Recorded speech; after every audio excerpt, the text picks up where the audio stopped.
I'm Dermot Hussey. Welcome to the YouTube channel for the podcast Riffin Radio. Graphic designer and photographer Neville Garrick, who is noted for designing so many of Bob Marley and the Wailers albums, also designed one of the most important reggae albums, the seminal Blackheart Man by Bunny Wailer. I spoke to Neville about the album and the making of the album.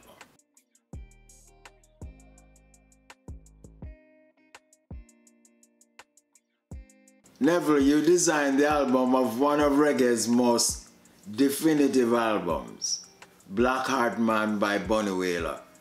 How did the design involve and the concept of Blackheart Man? Well, to really start the story from the beginning, Bunny was the first person in the Wailers I really got close to, right?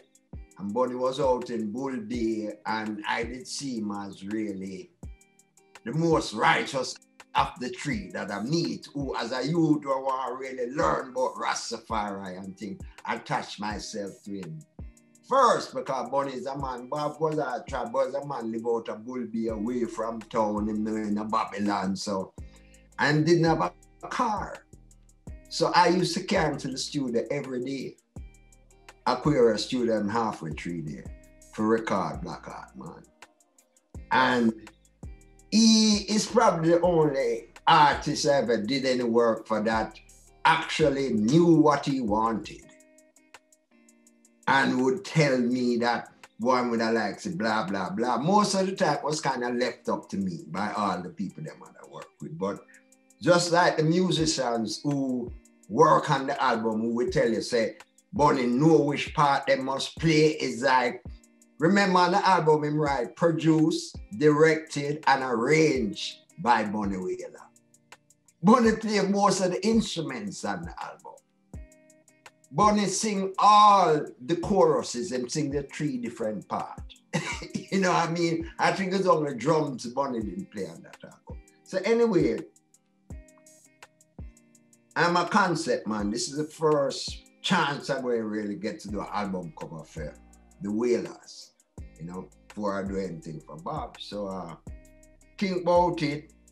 So I know how to include Ethiopian concept like of His Majesty in Bunny Locks, but Bunny's the one who said fire must be coming out of his eyes.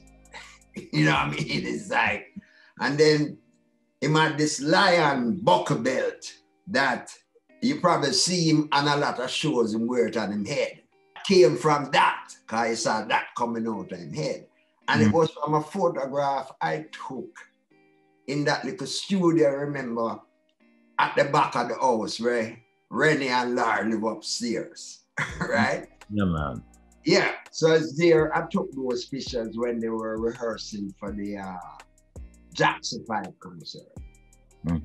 Playing drums with a split in the mouth, because I just took like the head crop part and then did the illustration from it. And as I said, black, you know, with the black background to emphasize the whole Blackheart Man. But the funny thing is, my first impression was after got Blackheart Man as a little youth, wasn't really a dreadlocks. It was a man dressed in a full white suit, like a black man, who had kind of one of them kind of English bowler hat where you see His Majesty wearing some of the picture there. The first time I see a Rasta man, I didn't see him as a Blackheart Man. I was over Norman Range when them building there, son. When we was school and Scout school and go through the manual them, you know, before them build up the scheme and come out of the manual, me and some of my little schoolmate, and the first thing I see is a dreadlock man, and never see a dreadlock before. And him a cooking in the open and now on a shirt, and him look very physical like how Bunny used to look, fit. I was amazed. The rest of the man them run. Then they say Blackheart Man and them take off. But true, I must used to read comic and them thing that age 8. Him look like a black Tarzan to me. And how life would be, I end up being that man. That man was something that, as I say, him had input. you know, into the whole things they want. See, in fact, the inner sleeve, because that time record company did spend a little money. So we had a gatefold, right? So you could open it, although it's not a double album. It's a gatefold because I wanted the lyrics. So I said, boy, I want the lyrics kind of read out like the 10 Commandments. So I created a thing inside like the 10 Commandments and put the songs and stuff in there. And the back was like a picture, and a picture I think I took of him maybe at the Jackson 5 show. And with him singing out. And so it was like, for the want of a better word, a very spiritual, religious experience. And the tracks speak to that. It's the best album Bunny ever did. And I think it was because it was a sum total of Bunny's life up until that time. And it certainly was one of the most meticulous recordings. And I would like you to take us back to some of those sessions, because the detail that he went into is really quite extraordinary for recording an album. That is why him tell me must put directed, arranged, and produced by Bunny Wailer, and really did all of that. He knew what he wanted. All the musicians would tell you that. And a host of people play on it. You know, Zion, Robbie, Tyrone, think Carly play part, you know, and just who could have get and would have listened to him, Tota Harvey, think Tota play on it as well. So he did have like a host of people, but he definitely knew what he wanted. Do you remember any of those recording sessions, especially overdubs or whatever? You have any memories of those? No, one of the biggest memory I have is that when he was doing This Train, which is the last track, like a whole Negro spiritual, this train is bound to be ordered. He said, Neville Garrick, I want some clap hand, like church. This train is bound, right? So I clap and get recorded as the only man who ever give me credit for a record. per contract. Wow. Yeah, but because sometimes I'd probably drop him at the studio and then go do something else and pick him up. So I was like 24/7, you know, in the studio all the time. I can't recollect any particular moment that, you know, maybe later on when we talk, it may come back to me, but I can't remember anything in particular. It's 10 songs, 10 messages, and they all relate to one another. I mean, I remember them literally by heart. The first one is Blackheart Man. Then him come with Fighting Against Conviction, which is relating to him sentence him get for ganja. Battering down sentence, fighting against conviction. And then him come with the Man Oppressed. Then come with Fig Tree, which I really love. Right? Dreamland, which I think Third World and a couple other people re-recorded, you know, is a pity that they never did even get to make it to that Dreamland. You know? And then him come with Rasta Man, which was like really, really, to me, all the lyrics of that, you know, it's like, them kill the Mumba for his own rights, but them can't kill the Rasta Man at all. So Bunny was more educated than Peter and Bob, for the want of a better word. Because Bunny went to Camperdown High School. It says, so I think he had probably a wider knowledge of maybe even world affairs now, that him could deal with like Lumumba in them lyrics. Somebody not sing nothing like that them days. Yeah, the perspective. Yeah. And I think that had to do with because I got to school. Because my own mantra or motto is education is the key to liberation. No guy can't fool me. And first when I come Jamaican amongst Rasta and I show them certain, the man say, away with your tailcation. Some say, but he's an idiot. Because education is spelled H-E-A-D. So how do I turn in a tail? You know, Rasta love turn on everything. I'm going to say, no, educo, it's a Greek word which means to bring out. It's just a brainwashing thing. It's just like water in a plant and let it grow. That's what I believe education is. You know? So from that standpoint, you know, reincarnated soul, Armageddon. Yeah. And a sweet little tune, Bind Up with Reasoning. Wow. Yeah, it's and close it with this track. So to me, if I have a top 3 or top 5 reggae album, that's definitely in there. But so that was in Old Testament. They made other albums after, which I think I did maybe 7 or 8 of the album covers. But I think I did pour out everything him adding him up to that time into Blackheart Man. It's like a testimony. You were closer to Bob by designing more albums for him, and also you were his lighting director on his live shows. Yeah. Many of the fans felt that that group shouldn't have broken up. But based on what you know of each Wailer, could all that talent have been contained in a group? No. Even more so no than even the Beatles. Because the thing is, them I don't know if I laugh. I tell you, I find a tune Bob right that nobody know named Bunny and Peter. There you are. I used to spend time with Bob when Bob writing. And it's like each of them so talented that them would have hold back each other. Like, you know, Peter couldn't just sing and I think by having it split 3 ways, that means the message went out even wider than if they were still together. So I don't think no one can take the blame or say, well, boy, if the group never break up, them never designed it. It just work that way. I know because Peter had him own, there is a whole different style of writing even within the tree. Yeah. Peter's a man direct to the point. As long as you're a black man, you're African, and now you know only political story for go around. I think Bob was more poetic in a way because when Bob kind of right round me, Bob said, Garrick, what do you think of this argument? You get me? Yeah. So, him have a point he really want to make, but he have to weave it in a way that, like any artist, you can't just stick him up. It's what you interpret. Like, for instance, in my tune Talking Blues, man say, I feel like bombing a church because I know that the preacher is lying. A man in Trinidad go bomb a church and blame it on Bob Marley. Can't take it literally. Yeah.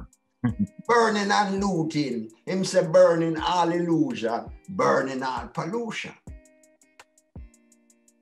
Is not go light a fire and burn down a building in a riot or a demonstration.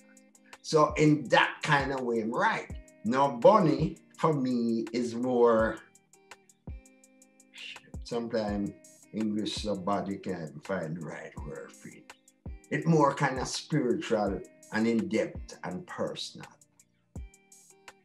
Peter was very much more direct, and that was Peter's personality. He was more political, more militant. But sometimes it can be so militant that they will come and kill you. That's why I'm saying sometimes you have to write in the way that is what the people interpret. Me never necessarily say so. But Peter was very, very direct. So yeah, that's what why I had the privilege and the opportunity to really spend time with the 3 of them one-on-one. Because with Peter Musa, Peter would call himself the Prime Minister of Herb, ganja. So I used to love, because nobody loved ganja more than me. So me used to make the try them with Peter, go hunt down the best herb in Jamaica. And me and Peter herb experience is crazy because I will fret if we get pulled over. Because Peter will deal with it aggressive. All right. Bunny different. me and Bunny, we go Sentans, go check champs and get some good herb, man. I mean, like when we go meet, we leave from Bull Bay and reach Orchards, steer down about 6 in the morning, wake up champs, make some herb tea with it. The tea so thick that it look black. It's like a half ounce of herb, you know, and it's the best herb, man. Anyway, a short story. We buy a pound and we're heading back to Kingston. And we pass through Money and we see a soldier scramble and thing and get kind of like a bummy. I did have my little Citron. Remember the green one? We can't go fast, right? And Wagon. yeah, but they said, just cool, man. Them there for maneuvers, you know, training. So we drive now later and we come because we stayed there all day, almost night catch and we're heading to Bull Bay. Cross Harbour View coming through, just outside the Bull Bay Bridge, roadblock. Some said, Javi, dash with that thing. I said, how do you never Garrick? Them can't see we. Just drive through them. We're invisible. I'm just drive and the police never ever wave we down. Yes. That is the power. We see, because I think if you think negative, you draw negativity to you. Mm-hmm. If you have a real in the positive that way, they will just say, ooh, them can't stop, them can't see we, man, just drive. Just slowly. Because I know they don't stop every car in the roadblock. But if it's two Rasta man in there, you go and get stopped. I will drive, I will get through. Just illustrate. Then Bob now, him is a different. We get stopped by Herb with Herb. Bob is so polite. Bob literally put all him hand behind him. Almost in a submissive way, like he arrest him already. And this was officer, really. They would have give it back with Herb. So it's your whole attitude. With Peter recording, because it's turning a Bunny Peter and Bob thing now. Recording. We can't be separated, yeah. Yeah, we're recording brand new second hand. You're just a brand new second hand girl. I think we was doing that name at Treasure Island studio. And it's upstairs and we come down the stairs. And that time we used to smoke contrast spliff, meaning we take the us from the can and you have to neat though, guys. So that's an ital split, no paper. So you have to roll that. And you can't build a small one. Usually about 6 or 7 inch, guys. And then you tear and tight. And so I come downstairs the studio and the police right at the bottom of the stairs. I say, Peter, police, yes. Peter kissing teeth. You ever hear Peter kissing teeth yet? Yeah, quite long. American call that. His teeth are, man, that thing was so long, man. Probably about 35 seconds. Just walk past the police and the police just look on me and just couldn't do nothing.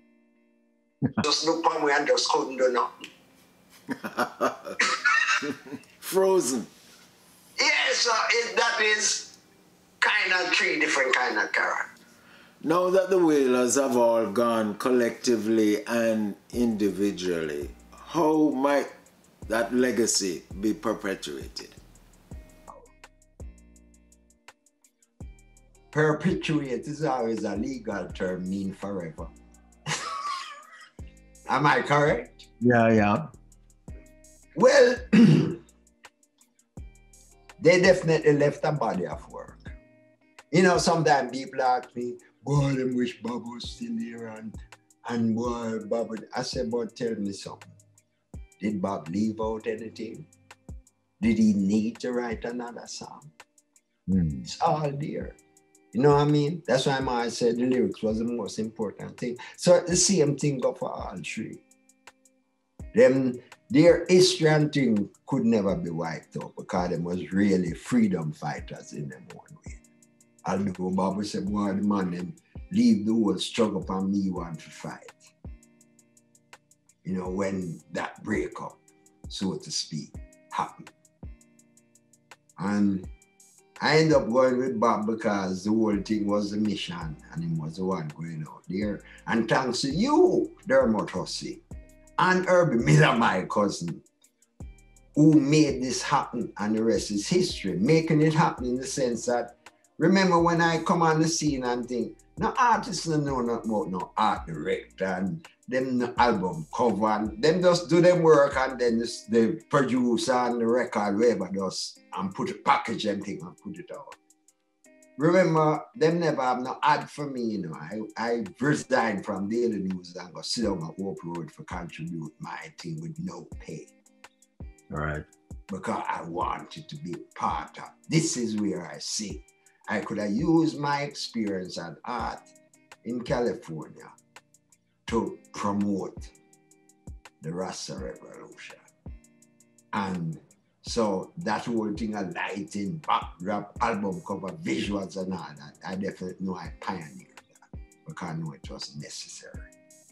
So now with Bunny, Peter, Bob, there was an inside concept of what you want. So I think that really helped to make the music spread and universal because we did control our own destiny. And I was in a unique position where once I created something for any of them and then pass it, usually all I have to deal with is the head of the record company, like Chris Blackwell or EMI. So it was like a design by committee. So I basically did have my own way and a luxury in that kind of sense. My son now, who is an excellent designer, he might have got through design by committee. Problem with design by committee is, even if them like it to keep them job, them think them have to say something. And I've never worked in no corporate environment except when I was the executive director, art director of Jamaica Daily News. So that's the first time I really got to encounter Bob Marley, Peter Tosh, and Bunny Wailer. But going back through my files, I found out that when Peter got him first beat up down Cockburn Pen, I spoke about that in my lecture. Him came to Daily News to report it. And him came all head bandage up and thing, and I find that I've taken some pictures. Oh, wow. So that would have been my first picture of Peter Tosh. And what happened is when I've always been a Wailers fan because of even Herbie and Lyle McLean, the man from Simmer Down. And I'm 13 when Simmer Down come out, so that means I'm right teenager. So coming back to saying thanks to you and Herbie now. Herbie been a big Wailers collector and fan from long time. You know that. Yeah. Herbie first cousin, right? And he's gonna sit down and show Bob that he need to carry a man like me on tour and things like that. As you know, for the lighting and art directing. And then I did have the Marcus Garvey backdrop, which was the key. That's the first one.